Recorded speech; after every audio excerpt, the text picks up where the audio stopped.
नमस्कार मित्रांनो, आज आपण एक्सेल मधील लुकअप फॉर्म्युला कसा वापरायचा हे पाहणार आहोत।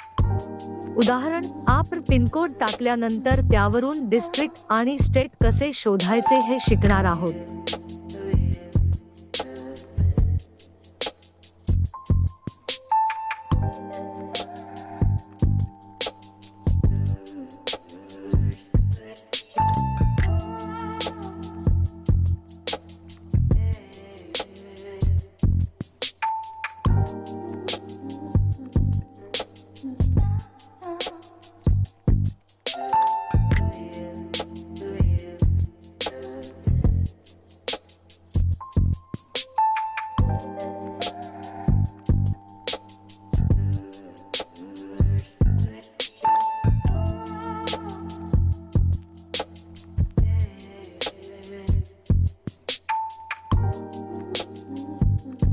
डिस्ट्रिक्ट साठी लावलेला फॉर्म्युला कॉपी करा आणि कॉलम इंडेक्स 2 ऐवजी 3 वापरून स्टेट मिळवा।